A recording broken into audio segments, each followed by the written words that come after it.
हरियाणा की हर अपडेट के लिए बेल आइकन दबाएं और सब्सक्राइब करें STV हरियाणा न्यूज। नमस्कार, स्वागत है आपका। मैं हूं नंदिनी मिश्रा। आपके साथ सीधा रुख करेंगे फटाफट हरियाणा का।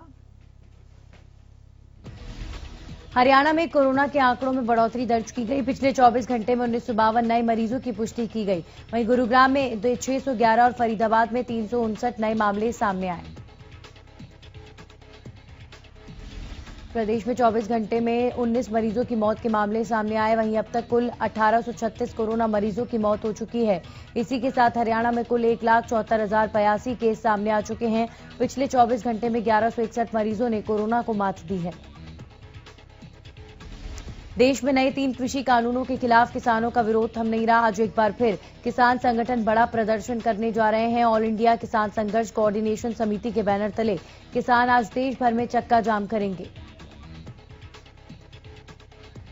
किसान संगठनों ने प्रस्तावित राष्ट्रव्यापी सड़क नाकेबंदी के लिए पूरी तैयारी कर ली है। इस चक्का जाम का सबसे ज्यादा असर पंजाब और हरियाणा में देखने को मिल सकता है। किसान आज दोपहर 12 बजे से शाम 4 बजे तक सड़कों को जाम करेंगे। इसके अलावा किसानों ने 26 और 27 नवंबर को दिल्ली चलो आंदोलन का ऐलान भी किया है।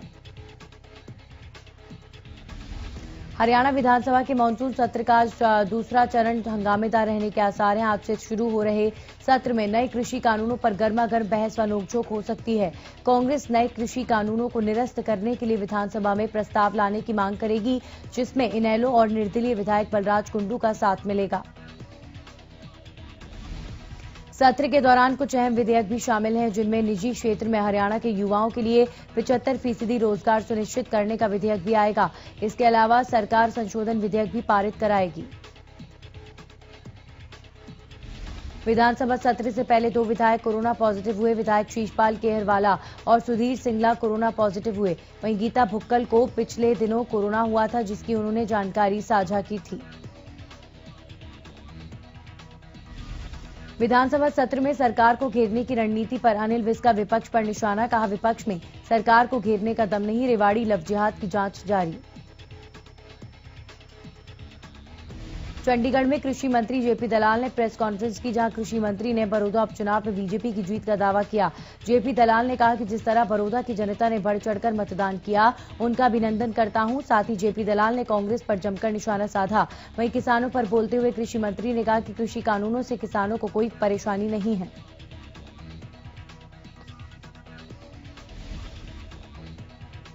बड़ौदा उपचुनाव के लिए बीजेपी के प्रदेश अध्यक्ष ओपी धनखड़ का बयान सामने आया है। उन्होंने कहा कि कांग्रेस के नेताओं ने गलत बयानबाजी की है। प्रिंटर मशीन मदीना मामले में मनीष ग्रोवर पर झूठे आरोप लगाए गए हैं, लेकिन योगेश्वर दत्त बड़ौदा उपचुनाव में कई हजार वोटों से जीत दर्ज करेंगे। वहीं लव जिहाद के मामले पर ओपी धनखड़ ने कहा कि निकिता का आरोपी कांग्रेस से संबंध रखता है, लेकिन निकिता का बलिदान व्यर्थ नहीं जाना चाहिए। इसको रोकने की जरूरत है। सीएम मनोहर लाल ने बुधवार को धान खरीद प्रक्रिया से जुड़े विभागों के अधिकारियों की समीक्षा बैठक की अध्यक्षता की। बैठक में सीएम ने स्पष्ट किया कि 15 अक्टूबर से पहले का जितना भी भुगतान लंबित है, उसे तत्काल जारी किया जाए। चंडीगढ़ में डिप्टी सीएम दुष्यंत चौटाला ने Haryana enterprises and employment policy 2020 से संबंधित अधिकारियों के साथ बैठक की, जिसके बाद दुष्यंत चौटाला ने बताया कि प्रदेश सरकार ने निर्णय लिया है कि राज्य में अधिक से अधिक उद्योगों को आकर्षित करने के लिए उनको Haryana enterprises and employment policy 2020 के तहत 20 सालों तक बिजली शुल्क में छूट दी जाएगी। प्रथम स्वतंत्रता संग्राम से देश के युवाओं को अवगत करवाने और देश प्रेम की भावना से रूबरू करने हेतु हरियाणा के अंबाला कैंट में आजादी की पहली लड़ाई का भव्य स्मारक बनने जा रहा है, जो अपने आप में अनूठा होगा। इस संबंध में हरियाणा के गृह एवं शहरी स्थानीय निकाय मंत्री अनिल विज ने संबंधित विभागों के अधिकारियों की बैठक ली और इस परियोजना के कार्यक्रम में तेजी लाने के निर्देश दिए।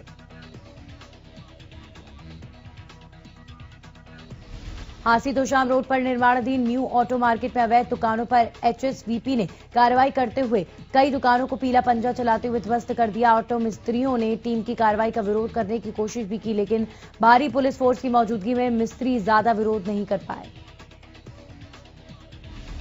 त्योहारी सीजन में बाजारों में रौनक खूब दिख रही है और ग्राहक भी जमकर खरीदारी कर रहे हैं। बाजारों में रौनक लौटने से दुकानदार काफी राहत महसूस कर रहे हैं, जहां ज्यादातर लोग कोरोना से बचने के लिए मास्क, सैनिटाइजर और बाकी सावधानियां बरत रहे हैं। वहीं कुछ लोग अपनी सेहत के प्रति लापरवाह नजर आ रहे हैं। त्योहारी सीजन के अंदर बाजारों में रौनक बढ़ने के साथ साथ सबसे बड़ी चिंता बाजारों में सुरक्षा और ट्रैफिक व्यवस्था की भी रहती है। हालांकि अंबाला के एसपी का दावा है कि ऐसी कोई भी दिक्कत अंबाला वासियों को आने नहीं दी जाएगी। त्योहारी सीजन में कोरोना के मामले बढ़ने से स्वास्थ्य विभाग अलर्ट हो गया है। इस फेस्टिवल सीजन में बाजारों में भीड़ भी हो रही है और इसको लेकर लोग ढिलाई कर रहे हैं। इसी को लेकर यमुनानगर के डीसी मुकुल कुमार ने प्रेस कॉन्फ्रेंस कर सभी को सतर्क रहने की अपील की है। डीसी मुकुल कुमार ने कहा कि जिस तरह पीएम मोदी ने कोरोना वायरस को लेकर कहा है कि जब तक दवाई नहीं तब तक ढिलाई नहीं, उसी तरह लोगों को सावधानी बरतनी चाहिए। नारनौद में कोरोना संक्रमण को देखते हुए बंद किए स्कूलों को खोल दिया गया है। सरकारी आदेश के मुताबिक सिर्फ 9वीं से 12वीं कक्षा तक के बच्चों को ही स्कूल में बुलाया जा सकता है, लेकिन यहां सरकार के आदेशों की धज्जियां उड़ाते हुए 7वीं क्लास के बच्चों को स्कूल बुलाया जा रहा है। मामला नारनौद के गांव खाड़ा खेड़ी के भारतीय विद्या स्कूल का है, जहां कोरोना संक्रमण के बीच नौनिहाल क्लास में है। ये एक चौंका देने वाली बात है। जब सरकार ने सिर्फ 9वीं से 12वीं तक के ही बच्चों को स्कूल में आने की अनुमति दी है, तो 7वीं क्लास के बच्चों को स्कूल क्यों बुलाया गया है? चाकल मंडी के उप तहसील और खंड विकास एवं पंचायत कार्यालय में पिछले 4 महीनों से पानी की समस्या बनी हुई है, जिस समस्या से कार्यालय के अधिकारी कई बार प्रशासन को अवगत करा चुके हैं। बावजूद इसकी समस्या जस के तस बनी हुई है। रोडवेज में एचसीएस और आईएएस अधिकारियों की जगह पर पुलिस के अधिकारियों की नियुक्ति के फैसले के विरोध में रोडवेज कर्मचारियों ने प्रदर्शन किया। डिपो परिसर में कर्मचारियों ने 2 घंटे प्रदर्शन में सरकार के फैसले को गलत बताया और फैसले को तुरंत प्रभाव से वापस लेने की मांग की गई है।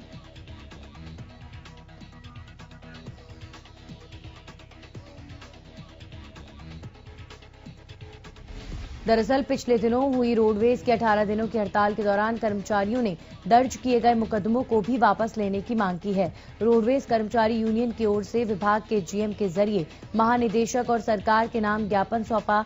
रोडवेज कर्मचारी नेताओं ने कहा कि इन नीतियों के खिलाफ रोडवेज कर्मचारी आगामी 26 तारीख को हड़ताल करेंगे। फरीदाबाद के सेक्टर 15 में स्टेट क्राइम और चाइल्ड हेल्पलाइन की टीम ने संयुक्त कार्रवाई करते हुए 2 बच्चों को बाल मजदूरी से मुक्त कराया। बच्चे 2 अलग अलग दुकानों पर काम कर रहे थे। चाइल्ड हेल्पलाइन टीम के अधिकारी रविंद्र की माने तो उन्हें सूचना मिली थी कि दुकानों पर बच्चों से बाल मजदूरी कराई जा रही है, जिसके बाद उन्होंने ये कार्रवाई की। इस दौरान उन्होंने लोगों से अपील करते हुए कहा कि शहर में कहीं भी कोई बच्चों से बाल मजदूरी करा रहा है, कोई बच्चा भीख मांग रहा हो या किसी बच्चे पर अत्याचार हो रहा हो, तो वो तुरंत चाइल्ड हेल्पलाइन की टीम की जानकारी दे सकते हैं।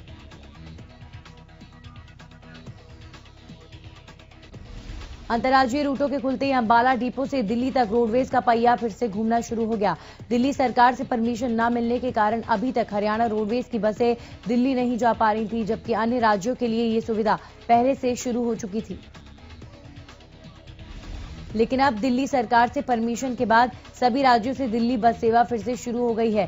दरअसल कोरोना की वजह से कई रूटों पर हरियाणा रोडवेज ने सर्विस बंद कर दी थी, जिससे यात्रियों को दूसरे राज्यों की तरफ जाने के लिए बार बार बसें बदलनी पड़ती थी। इसके अलावा अंतर्राज्यीय रूट बंद होने की वजह से रोडवेज को रोजाना लाखों रुपए का नुकसान उठाना पड़ रहा था, लेकिन अब इन रूटों पर बसें चलने से रोडवेज की आमदनी में भी बढ़ोतरी शुरू हो जाएगी। दिल्ली के लिए बस सेवा शुरू होने से यात्रियों में खुशी देखने को मिली है।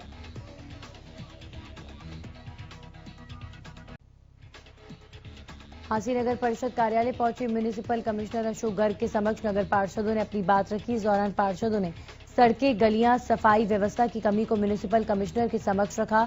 इस दौरान चेयरपर्सन समर्थक और विरोधी गुट के पार्षदों के बीच तीखी नोकझोंक भी हुई।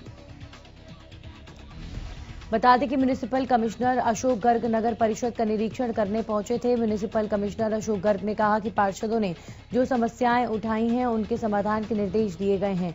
नगर परिषद की कार्य प्रणाली पर नजर है और समय समय पर निरीक्षण किया जाएगा और ये सुनिश्चित किया जाएगा कि सरकार का जो पैसा विकास कार्यों के लिए आया है वो 100% खर्च हो और किसी प्रकार का भ्रष्टाचार भी ना रहे। प्रदेश में चोरों के हौसले दिन पर दिन बढ़ते जा रहे हैं। ताजा मामला पलवल में सामने आया, जहां 4 महिलाओं ने ज्वेलरी की दुकान से सोने की 4 चूड़ियां लेकर फरार हो गईं। चोरी की वारदात वहां लगे सीसीटीवी में कैद हो गई। फतेहाबाद के भूना इलाके में पराली का मॉइस्चर मापने को लेकर हुए विवाद में जमकर लाठी डंडे चले। बायो एलएलपी प्लांट के कर्मचारियों और ट्रैक्टर लेबर के बीच हुए बवाल में जमकर लाठी डंडे चले। इस पूरे हंगामे का वीडियो सामने आने के बाद कर्मचारियों के द्वारा पुलिस को मामले की शिकायत दी गई है। गुरुग्राम के सेक्टर 65 पे 26 वर्षीय एक युवती को गोली मारने का मामला सामने आया है। युवती अपने दोस्त के साथ कार में सवार होकर खाना खाने के लिए निकली थी, तो रास्ते में बाइक सवार 3 युवकों ने उनसे कार छीनने की कोशिश की। कार छीनने में असफल होने पर युवकों ने कार चला रही युवती के सर में गोली मार दी। इतना ही नहीं, बदमाशों ने कार के शीशे पर गोलियां बरसा दी। कार में सवार युवक इस घटना में बाल बाल बच गया। घटना को अंजाम देने के बाद तीनों बदमाश मौके से फरार हो गए। फिलहाल पुलिस ने मामला दर्ज कर जांच शुरू कर दी है।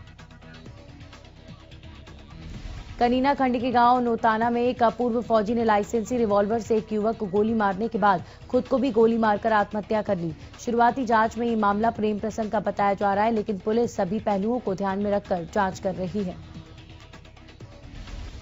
बहरहाल पुलिस ने दोनों शवों को कब्जे में लेकर आगे की जांच शुरू कर दी है। बताया जा रहा है कि नोताना वासी रामप्रकाश हाल ही में सेना से सेवानिवृत्त हुआ था। पूर्व फौजी के गांव के ही एक युवक से कहासुनी हो गई। इस पर्व पर पूर्व सेना के जवान ने अपने लाइसेंसी रिवॉल्वर से युवक पर फायरिंग कर दी। घटना के बाद गांव में सन्नाटा पसरा हुआ है। जांच अधिकारी मामले की जांच के लिए हर पहलू को टटोल रहे हैं। गोहाना के गांव बिबलान में मंगलवार रात शराब के ठेके में काम करने वाले युवक की गोली मारकर हत्या कर दी गई। सूचना पाकर मौके पर पहुंची पुलिस ने मामला दर्ज कर अज्ञात बदमाशों की तलाश शुरू कर दी है। पलवल में नाबालिग लड़की का अपहरण कर गैंगरेप का मामला सामने आया है। बताया जा रहा है कि आरोपियों ने पीड़िता को गैंगरेप की बात किसी को बताने पर जान से मारने की धमकी भी दी है। मामला बीते 2 नवंबर का है, जब आरोपी पीड़िता को बहला फुसलाकर एक बाग में ले गया और वहां उसने अपने 2 दोस्तों के साथ मिलकर पीड़िता के साथ गैंगरेप की वारदात को अंजाम दिया। इतना ही नहीं, उन्होंने पीड़िता को जान से मारने की धमकी देते हुए इस घटना की जानकारी किसी को न देने को कहा है। पीड़िता ने घर जाकर आपबीती अपनी मां को बताई और पुलिस को शिकायत दी। बहरहाल पुलिस ने पीड़िता की शिकायत के आरोपियों के खिलाफ मामला दर्ज कर जांच शुरू कर दी है। रतिया में धान की पराली को न जलाने को लेकर जागरूक करने गई कृषि विभाग की टीम का लोगों ने विरोध किया। दरअसल गांव बाड़ा में कृषि विभाग की टीम जागरूकता वाहन के साथ गांव पहुंच रही थी, लेकिन किसानों ने विभाग की टीम को गांव में घुसने नहीं दिया। साथ ही किसानों ने चेतावनी देते हुए कहा कि अगर दोबारा से गांव में आए तो बख्शा नहीं जाएगा। आपको बता दें कि किसान लगातार पराली के मसले को लेकर प्रशासन का विरोध कर रहे हैं। किसानों की मांग है कि विभाग जल्द पराली प्रबंधन के लिए कृषि यंत्र उपलब्ध करवाएं, नहीं तो वो खुले में पराली जलाने पर मजबूर होते रहेंगे।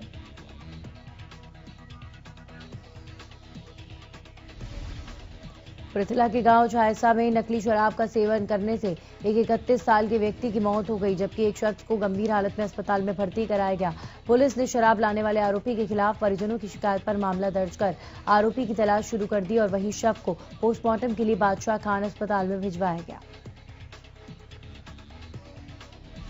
बता दें कि गांव के ही रहने वाले चरण सिंह और जसवीर ने गांव के ही रहने वाले संजीव से शराब ली थी और उसके बाद दोनों ने शराब का सेवन किया, जिसके बाद दोनों की हालत खराब हो गई और उन्हें इलाज के लिए अस्पताल में भर्ती कराया गया, जहां एक शख्स की मौत हो गई।